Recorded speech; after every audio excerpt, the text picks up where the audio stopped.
Voila, here we are. Finally, we get it.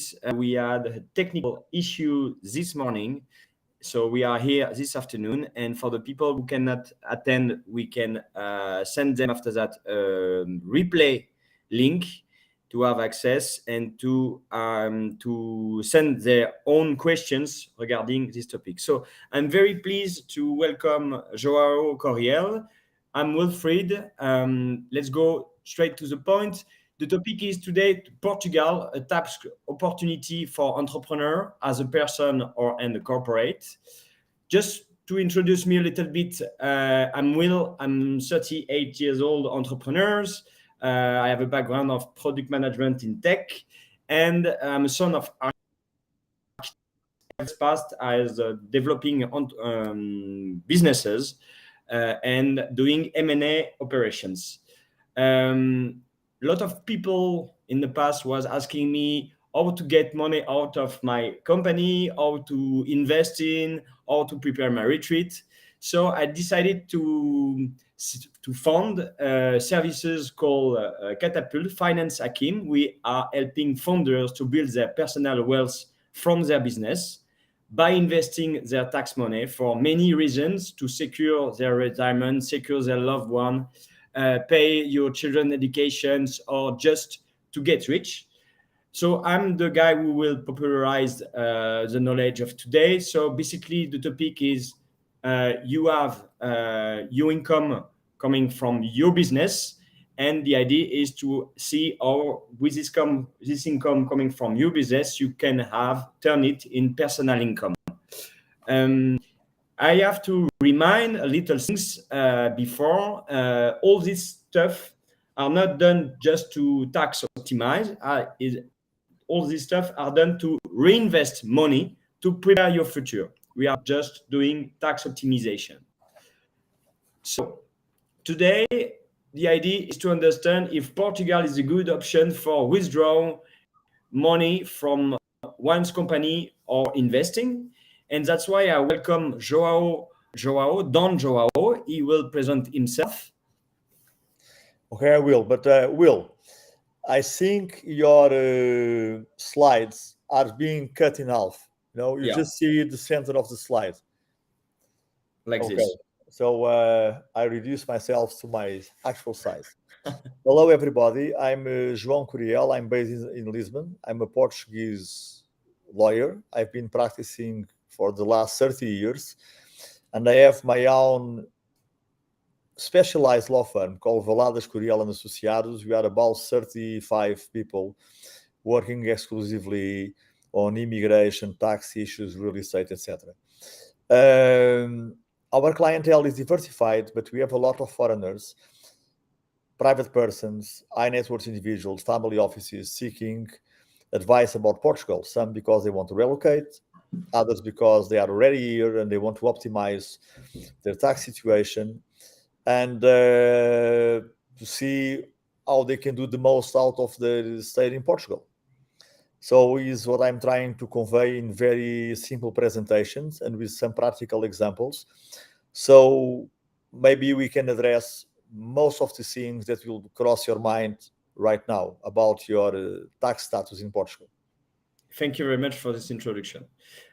So let's go straight to the point in the structure of this webinar. So the first part will be on how is Portugal different from France? What kind of tax opportunities there is. We will talk after that about the non-habitual resident regime, which is a very interesting opportunity for foreigners living in Portugal and not only for foreigners. The third one will be about corporate tax and different options we can have. And after that, we can begin with the fourth part about the different options we have as a tax in Portugal. So let me check if I didn't change the good. I have the good presentations. Yes, probably not. Yes, let me just check that. Okay.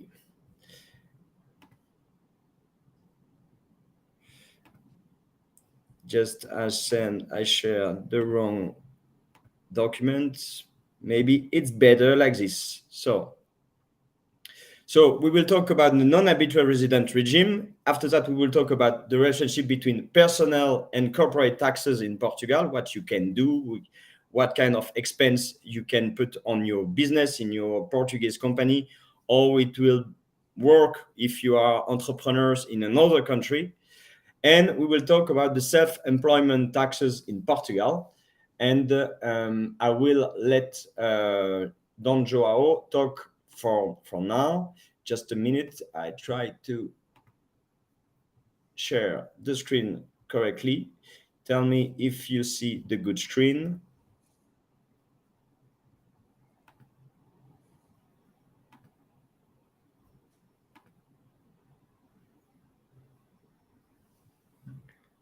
Up.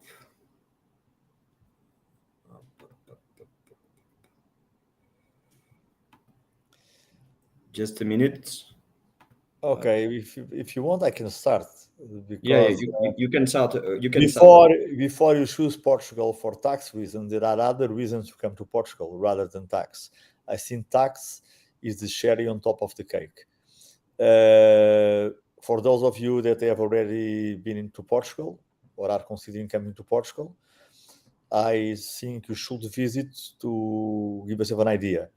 Lisbon has become a very cosmopolitan city, such as Porto. So you have a lot of expats. I think people in general are very friendly, not at all xenophobic, like you can find in other places in Europe. Weather is mild, fantastic, very low crime rate. You have, I think, you have a very interesting quality of life. No racial tensions, no religious tensions. I travel around the world quite a lot, and I can tell you that Lisbon is right now one of the places to be. So, on top of all these qualities, we also have very good incentives for people that will become Portuguese tax residents. Okay, for those of you that are in certain countries in Europe with high taxation, we don't have any kind of wealth tax. Pas d'impôt sur les fortunes. So it goes to the point that every year you don't even declare what you have. You don't have to tell the taxman if you have X buildings or if you have this amount of money in the bank account. You just declare your income. Okay?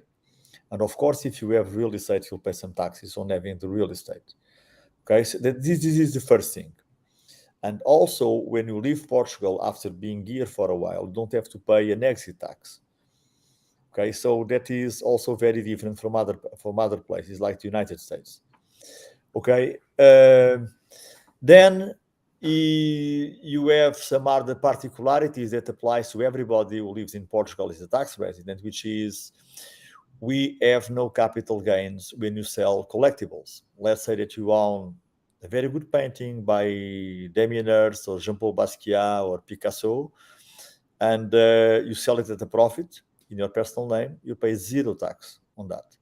Same goes for if you have an old Rolls Royce, or if you have a collection of fine champagne, or if you have watches, Rolex, Patek Philippe, whatever it is, Audemars Piguet. Okay, we just don't tax those things. We don't tax crypto as well, as long as you have held it for more than 360 days. We want to discourage people that are day traders, that are just speculating, but if you keep it like as a saving and the limit is 1 year of detention, you'll be off the hook. You'll pay zero on capital gains tax when you sell it. Okay. When I say that you don't pay tax on crypto, I think NFTs are excluded from this crypto tax because they are considered art. And as art, you are not going to pay taxation when you resell it as a private person. As a private person, yeah.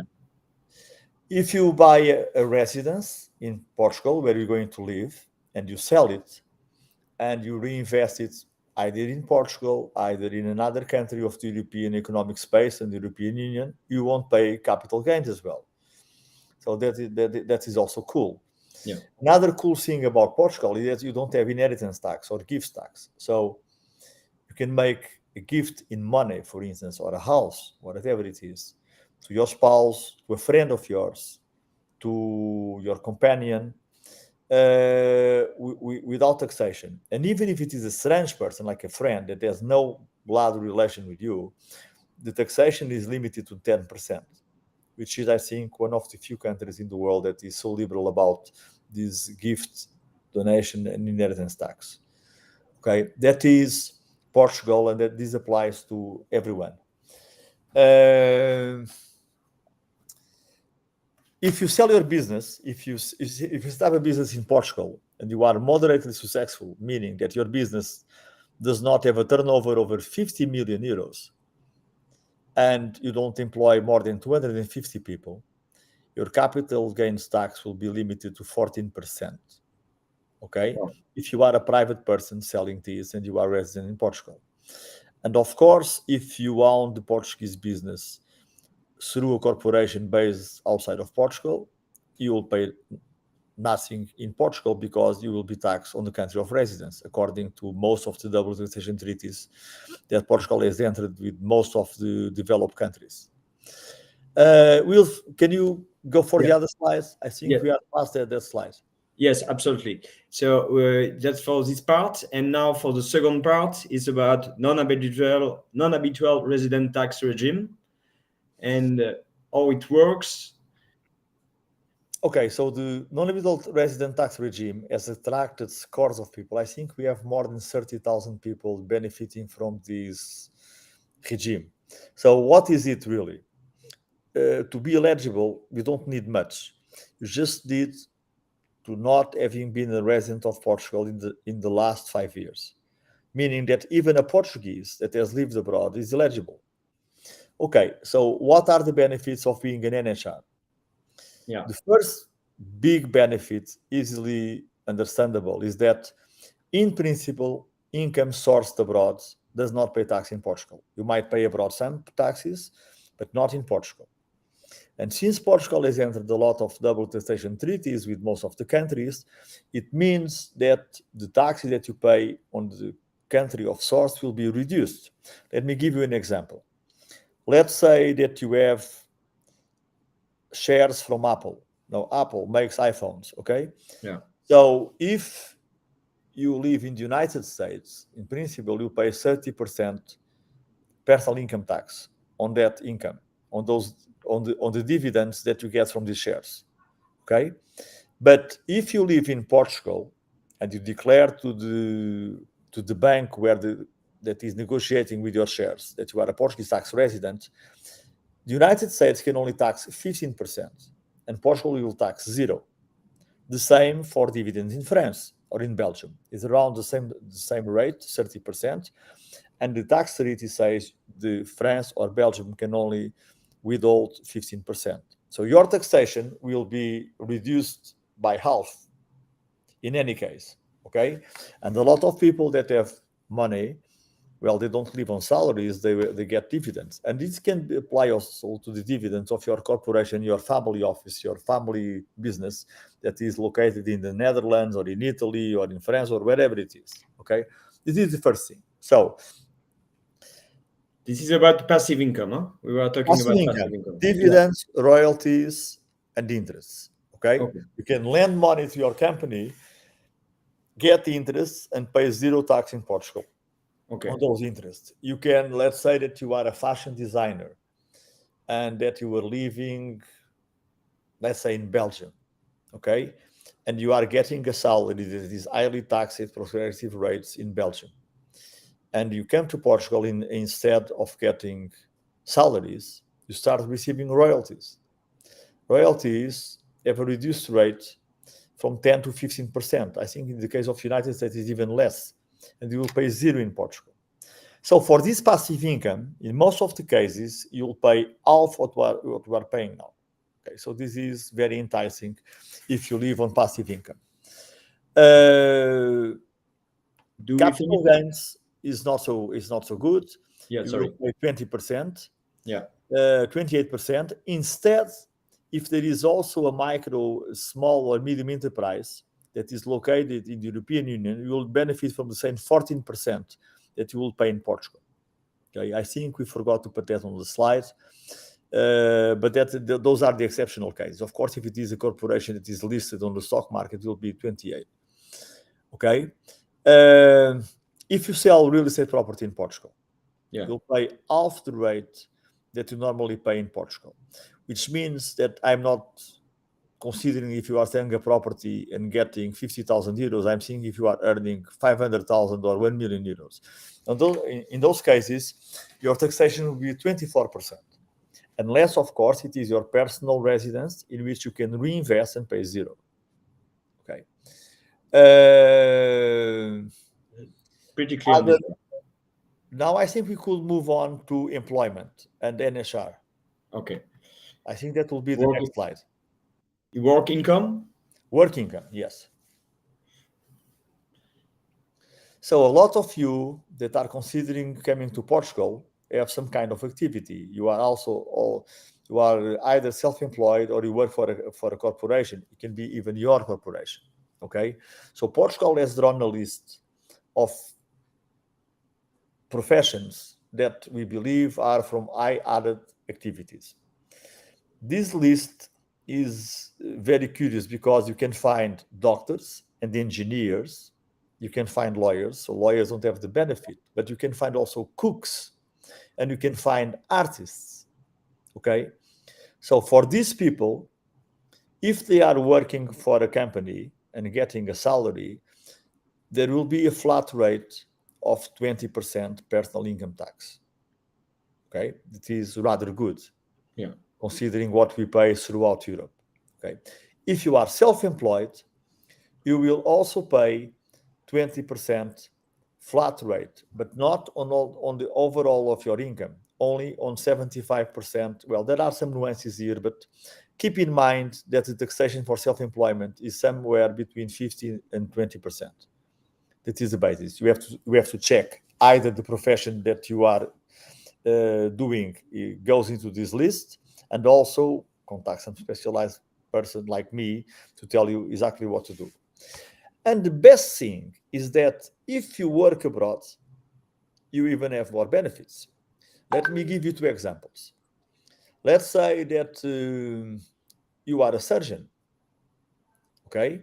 Yeah. And you live in Portugal, but you do go to the United States or you go to France, for instance, to work for 2 months in an hospital, making, for instance, cataract surgery to the eyes. Okay, for you are a Portuguese tax resident. Because of that, you cannot be taxed in France as a French tax resident. You will be treated as a salaried worker, but foreigner.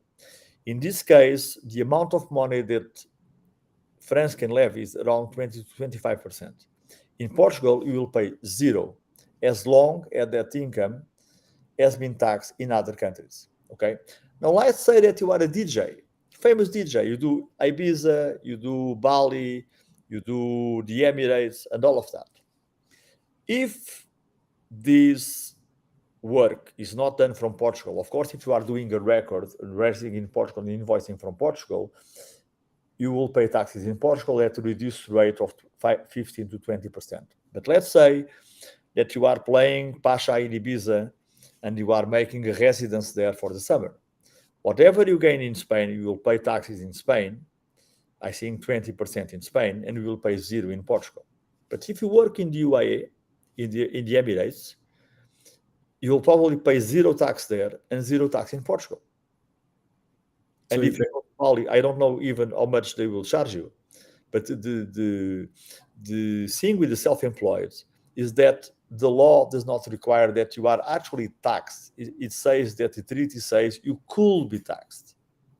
See? So for a lot of professions that you are itinerant, like tennis player, Formula 1 driver, Formula E driver, DJ, creative artists, fashion designer, etc., that you are wandering around the world, you can still put an anchor in Portugal and benefit from a very generous regime. That's a very good news for all the Formula One driver who are listening to us. Well, there is a better place for Formula 1 drivers. They go to Monaco. Yeah, I heard about that. So who can apply? I think we already talked about that. But when? Everyone. Yeah. Everyone that has not been a Portuguese tax resident in the last 5 years. Okay. So and they have to be there like 6 months. That is the basic principle. Yeah. The law says you should be here for 6 months, but what the law wants to say is that it does not want you to be more than 6 years in any other country, because then that country will be your tax residence. Yes. So let's take again the example of the DJ or the Formula One driver. He's not spending 6 months anywhere. He spends 2 months here, 2 months there. So you have to demonstrate that Portugal is your center of interest, meaning your kids go to school here. You have your primary residence here. You have some kind of business going on here. From the Portuguese point of view, they are not going to be very strict in controlling that. Actually, I can tell this to you privately. Nobody is going to control if you are counting the days. The person that are going to do that maybe the people in the UK or in France that want you to pay the taxes there. Okay, so it's not a question of Portugal being worried about you being here 180 or 150 days. That will never happen. What happens is that some other countries, their tax authorities can be very aggressive, like in Spain or in the UK, and they will control.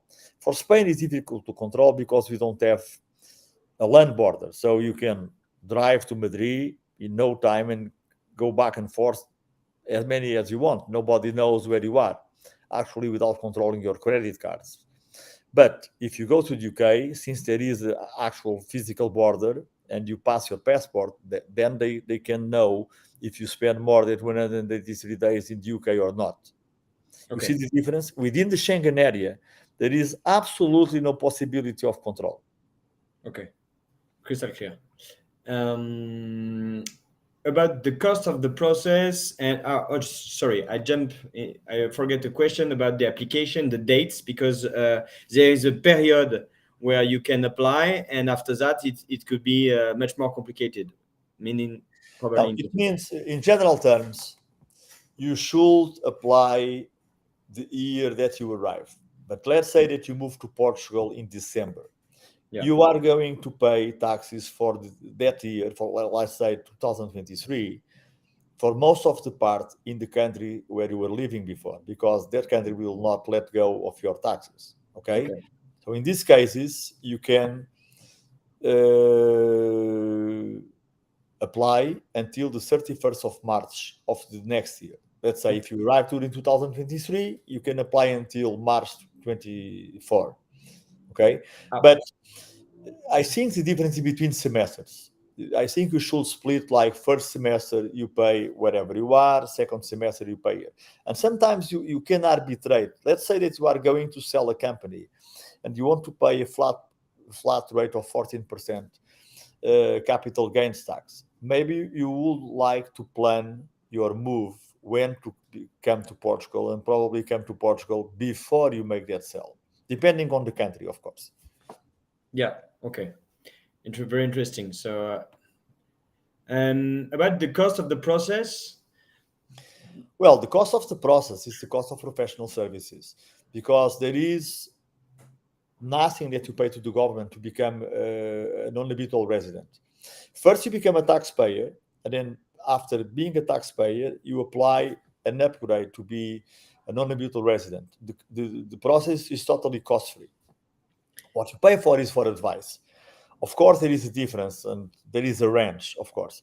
Let's say that you just have passing the income from one source, your family has a company in Italy and it pays you dividends. That is an easy tax advice. But now if you tell me, well, my parents have set up a trust in Jersey, and I have an house in LA, in California, and I have also an abode in São Paulo, in Brazil, and I've got an assurance vie La Baloise in Luxembourg. Well, that starts to be complicated. So practically, you pay for the advice. You will have to enroll a chartered accountant as well. I will never advise you to seek legal advice from an accountant, because everybody should do what they are good at. Yeah. even though we work with some very competent accountants. But the thing is, the process in itself, it's free. Unlike the golden visa that is coming to an end, you pay very hefty taxes to the government. It was like the whole process will cost you like 20,000 euros during the 5 years that it took. The non-habitual resident doesn't cost anything. Oh, and there is a plus. After 5 years that you are a lawful tax resident in Portugal, you can apply for citizenship. Okay. Right? As long as you can speak some basic Portuguese, which I concede is not so easy, but there are worse languages. There is Croatian and Greek and Russian and Turk and whatever. So compared to those, we are very similar to French. If you can read easily French, you can read Portuguese. Okay, very clear. So we don't have any price there. We don't. It can be from 1,000 to 10,000 euros regarding your situation, the complexity of your situation. Okay, very interesting for an HR status. And about maybe a little bit. Yeah. Say that you are having some streaming issues. No, you are still here, and we are on the pair Okay, support. it was not me, it was you. Okay. Me, I'm here. Do you see the screen? Yes, I do. Okay, perfect. So we are on the social security. Okay, so social security. Well, that's a tricky issue. I can only speak in very broad terms, but even though it's not as expensive as in France, it's still hefty. Okay, if you are self-employed, if you are a salaried employer, you pay 11% and your boss will pay the rest, which is 23.75. But if you are self-employed and working for someone as an independent, you will pay 21.4 over 70% of your income. But there is a cap. The more you make money, the more the cap is like 5,000 a month. So if you are a very wealthy person, let's say that you are a famous DJ and you are doing the Mykonos, Ibiza, Sonar things, and you are doing 2-3 million, what you pay in social security is nothing. Especially because when you work abroad, when you go DJing to Ibiza, you won't pay social security in Portugal for those gigs. You only pay for the gigs that you do in Portugal, for the income that you source in Portugal. Okay, very interesting. This example of DJ remain to coming back, probably dreaming job in another life. About the examples, we give the examples, and with at the end, participant can have this document and have a view on this example. But maybe you want to comment that. Yeah. The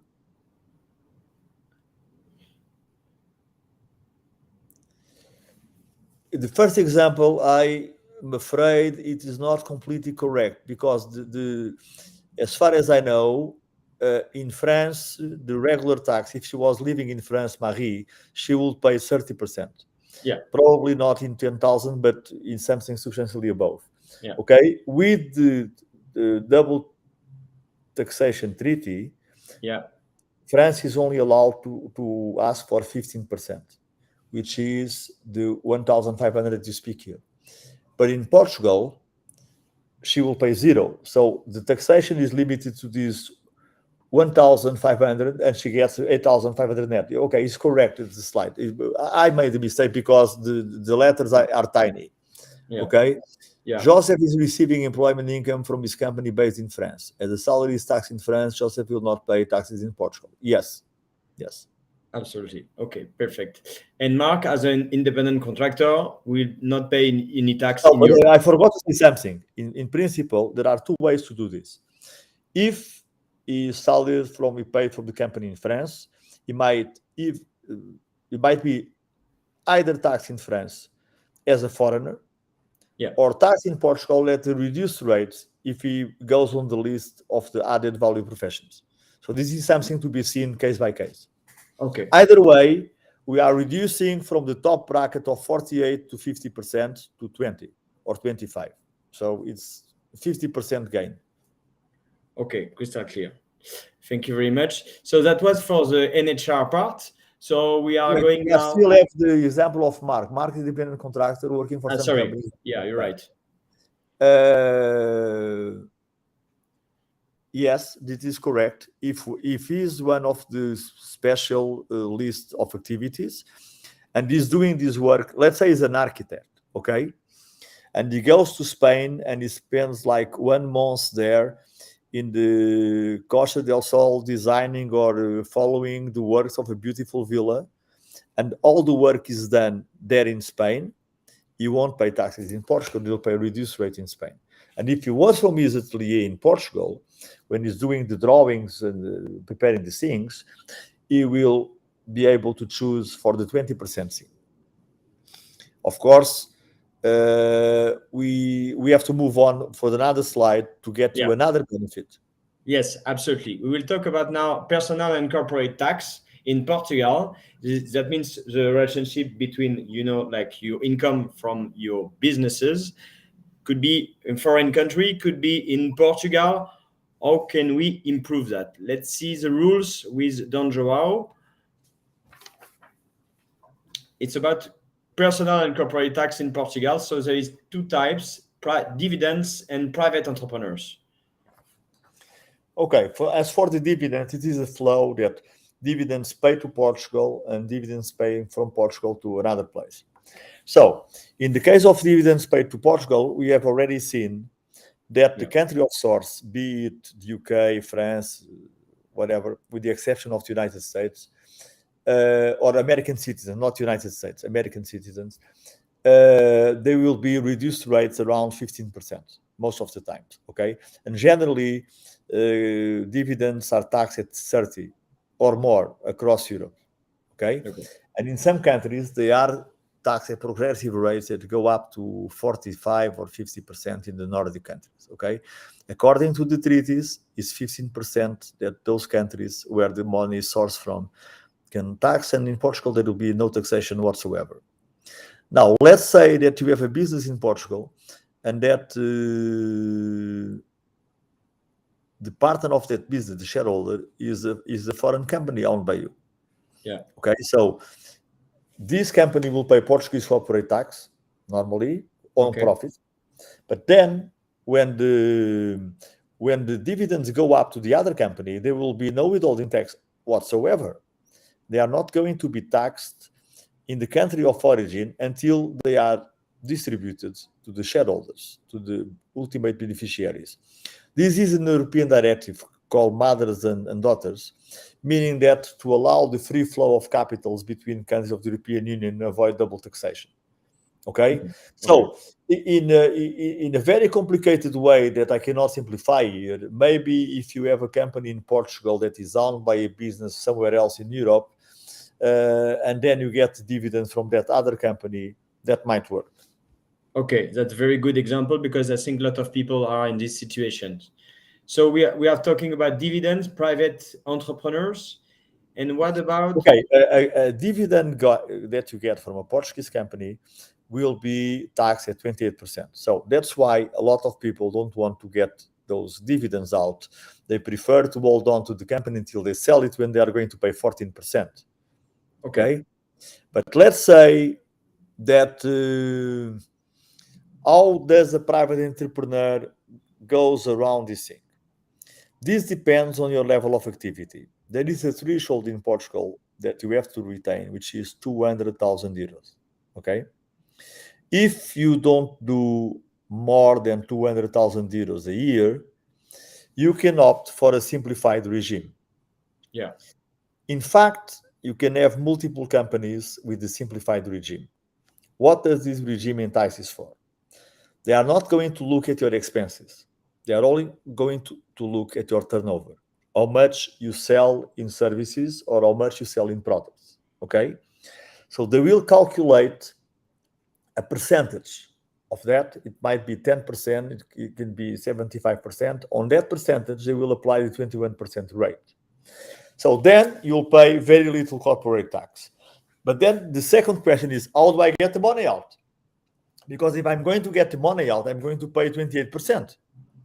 Yeah. So basically, what people do, because these companies were expressly allowed to to care for these situations, and you have a family business like two brothers-in-law that own a restaurant, and you have a small craftsman shop or something like that, they know that people will tend to put personal expenses in there, and that they are going to expect them. They're going to find faults. That will be a nightmare because everybody will be in a court of law. So they close their eyes to it, and you can put your personal travel, you can put your restaurants, you can put the expenses with your car. Nobody is going to ask you for the detail of those countries. It is only relevant for VAT or TVA purposes. For the rest, instead of getting the money from the company to your pocket and then go to spend it whenever you travel, whenever you go to a restaurant, you book a room at an hotel, you buy a car, you put it in the name of the company, and that's the way you get the money out of the company. Yes. Okay. So this mechanic is very classical for every entrepreneurs. What if? Yes, there are pitfalls and limitations, and of course in a discourse like that, I cannot. This is not like it's not legal advice. These are generalities, okay? Yeah. But this is commonly used in Portugal. If done properly, it works. Okay, so my question is to be honest, straightforward, because I have this question coming from my communities. I have grocery shopping, I have babysitting, I have school of the children, and I have renting of my apartment in Lisbon. Can I put all these four things on my company in Portugal? Yes, yes, yes, yes. As long as they give you an invoice, a babysitter will rarely give you an invoice. Okay, okay. If But yes, but the now, school, it is completely possible that the company is paying for the school of their managers. It's a fringe benefit, but it happens. yes, Yeah, absolutely. alas, it comes as a package for many persons. That could pose some problems in the personal income tax side, but uh, that is debatable anyway. Everything from supermarket to groceries to any kind of voyages, you can pet it. Even a ring from Cartier or a Rolex. Yeah. Of course, I don't advise anyone to spend 200,000 euros in Rolexes just to get the money out. Well, it will be a very good business decision because Rolex nowadays are being sold for over whatever they cost in the shop. But anyway, I don't So think that the taxman would like to see a company full of Rolexes. we agreed, both of us, to do a webinar on investment, another webinar based on investment, and where you can invest your private money and the money of your company. We agree on that. We Yeah, don't have to talk about that. Yeah. yeah, terrific. Well, but to say that the way to take the money out of these simplified companies is really to use it to pay for your private expenses. That you Okay. will correlate because there is like a fusion between your private self and and the company. It's I yours. see that. That's very different from France, for example. I know that UK is much more flexible on that. But let's say Okay, but something. if you have a normal company on the normal regime, when you have a certified accountant, you cannot do that because then you can deduct, you are only taxed on profits, but there is a limitation of what kind of expenses are deductible. For instance, cars are limited, restaurants don't think about it, clothes, etc. So the good thing about simplified regime, they say, I prefer to let go a bunch of guys that are spending 200,000 euros and still have the forces to go after the big corporation that make millions. This is a practicality from the tax office. Okay, they Yes. will let you go because they want to concentrate on the big guys. But the moment you go from 200,000 up, you might be under the scrutiny, and a certified accountant will not let you put the restaurant expenses or the babysitter or the Rolex for that case. You could, if your scope of business is also to buy and sell antiques, okay, in which case you are having merchandise in your inventory. Okay.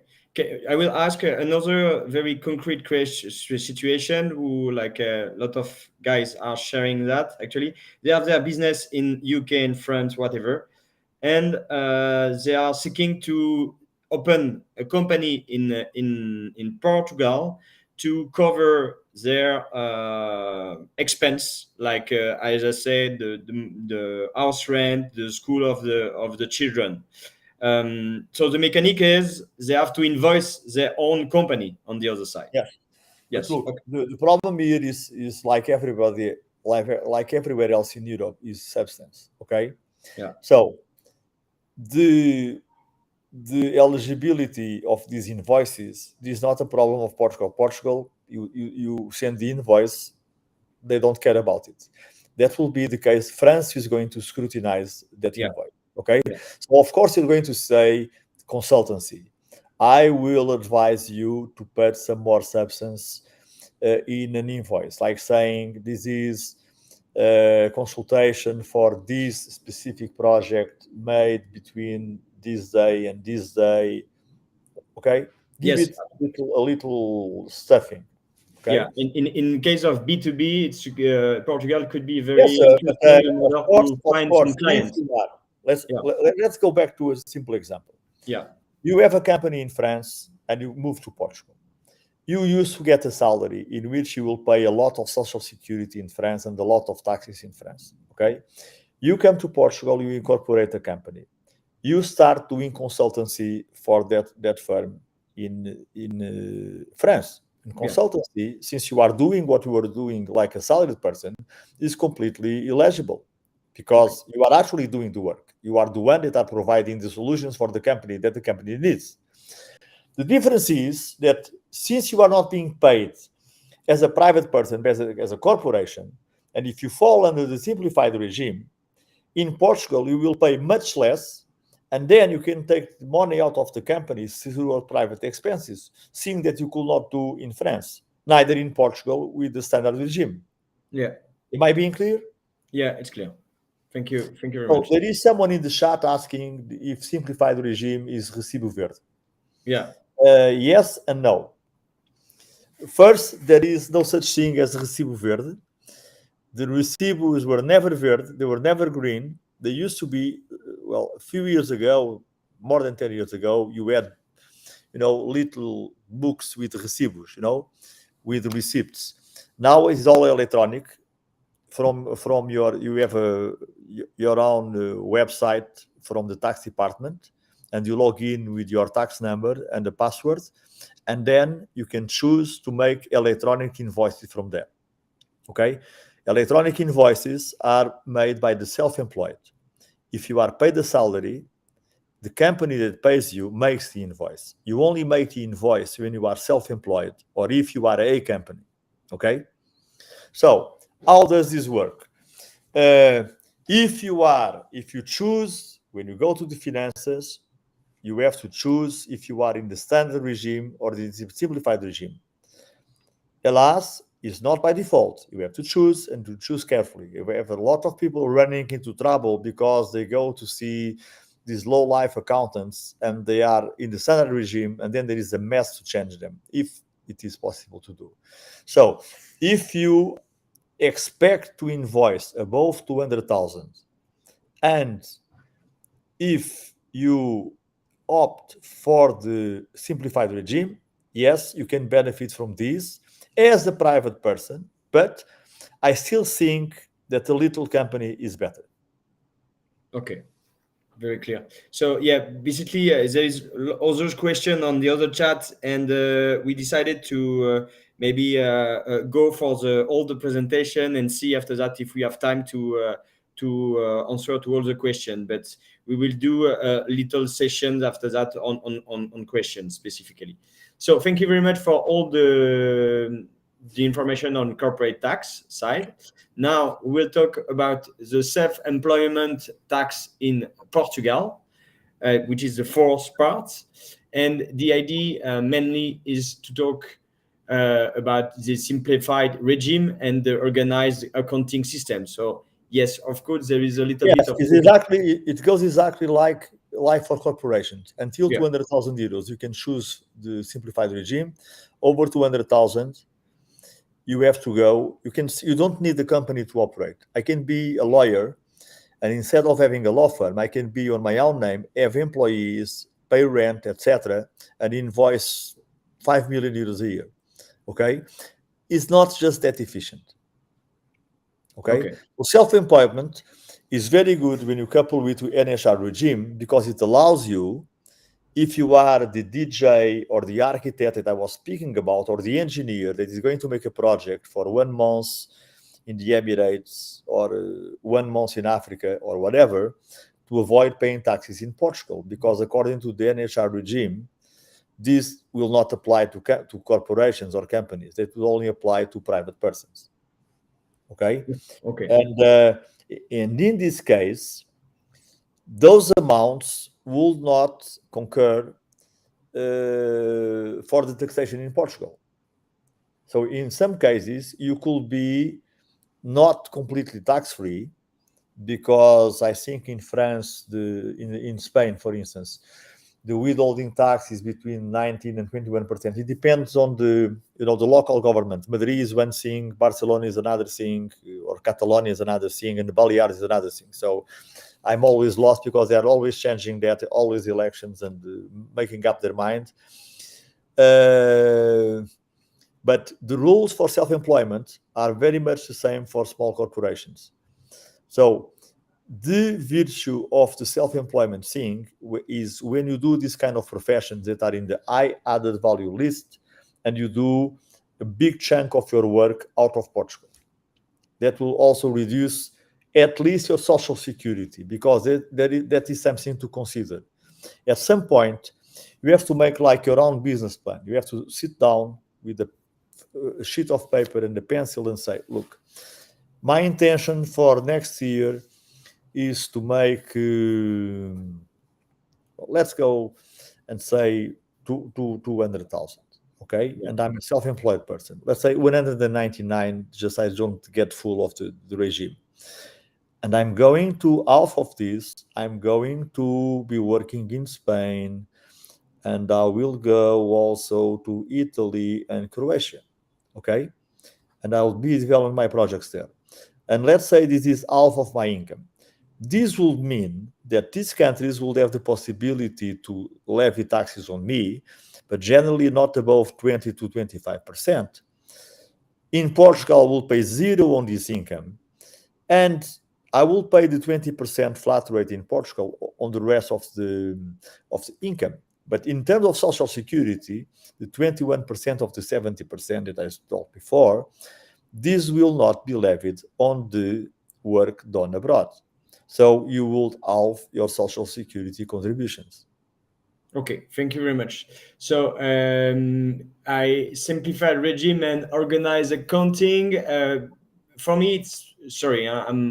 We already talk about that, but me, I don't understand when there is big text like this, and I need really like a very concrete example with figures, because if I don't have figures, I'm not able to understand. Okay, I laid out a few examples, very simple, 7 examples, Yes. and can read it out loud for you. 200k salary income, tax in Portugal without NHR is about 100k, and with NHR is 40k. Okay. That's the difference between 50% and 20%. So Okay. that's very understandable, no? Yeah. The dividend from a French company without NHR, 28% in Portugal. Yes. 15% you pay in France, and you pay the rest in Portugal. With NHR, you only pay the 15% in France and the 0% 0%. in Portugal. So you are sparing almost 45%. Okay. You sell your business in Portugal. If less than 15 million turnover and 250 employees, you pay 14% in tax as a Portuguese tax resident. This Okay. is a very good regime everywhere in Europe, I Okay. can assure you. And this does not apply only to NHR, to everybody. Yeah. Okay? And if you sell your business in France, in principle, with the double taxation treaty, you can only be taxed in Portugal. And if you are be taxed in Portugal and this company in France is the equivalent of one of these, the 50 million threshold plus the 250 employees, you're still eligible for the 14%, Yeah. which is fantastic. Okay? Okay. You sell your classic car, jewelry, art, NFT in Portugal as a private person, 0% tax. Yeah. Very interesting. You make a substantial, but you don't even need to be an HR to benefit from this. Okay? Yeah. You make a substantial gift to a friend, spouse, partner, child in Portugal, 0% tax. Well, this is not absolutely true because if it is only a friend or a cousin or even a brother, you'll pay 10%. But okay, if it is a spouse or you are in a civil union or it is a descendant or an ascendant, that's zero, or a Okay. spouse. Okay. Okay, you are a designer with a company established in Belgium where you get a salary and are taxed as progressive tax rates until, I don't know, 52 in Belgium. I'm not Yeah. really sure. You become a Portuguese tax resident and you start receiving royalties instead of salaries. You shall pay 10% in Belgium and 0% in Portugal. So Okay. in this case, the savings are huge, huge. Okay. You have crypto assets. If you hold them for more than 1 year and you convert it in fiat money or other assets, you pay 0% tax in Portugal.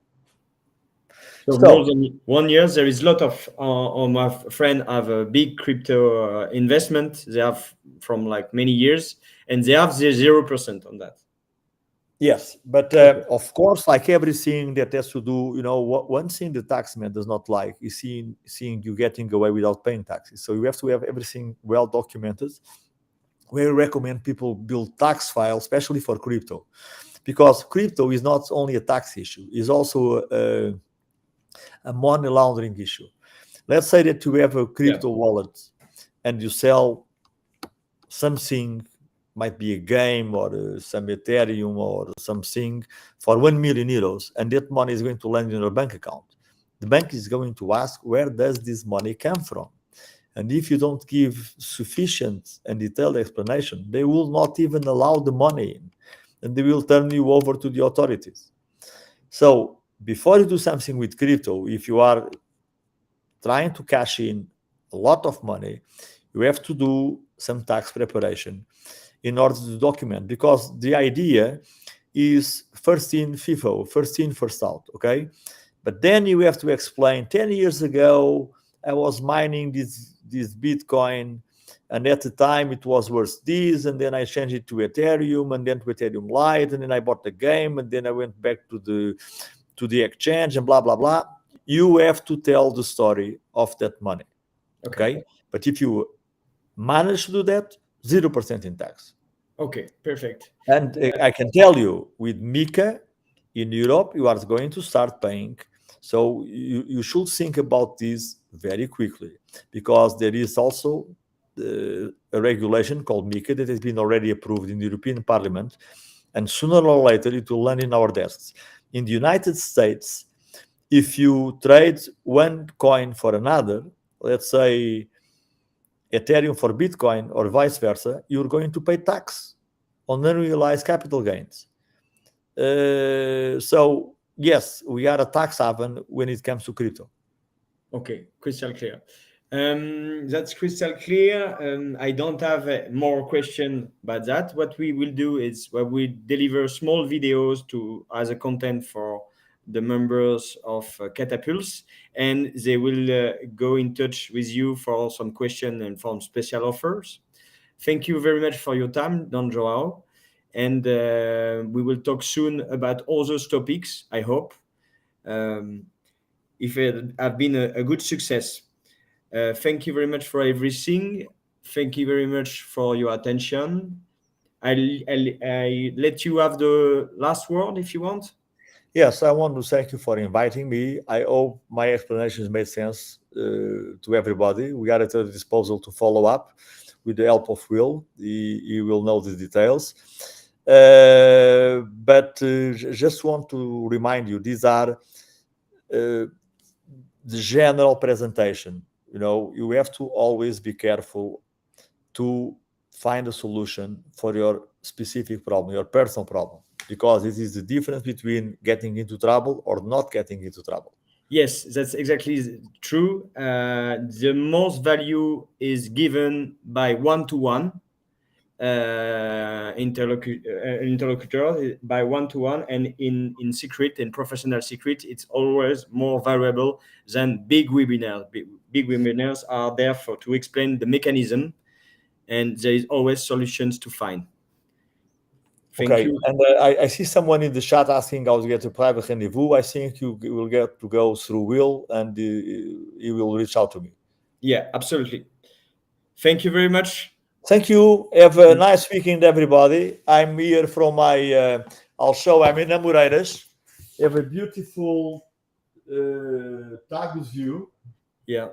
So I hope to be in the beach in Caparica tomorrow. And I wish you a fantastic swimming weekend. Bye bye. Okay. Bye bye then.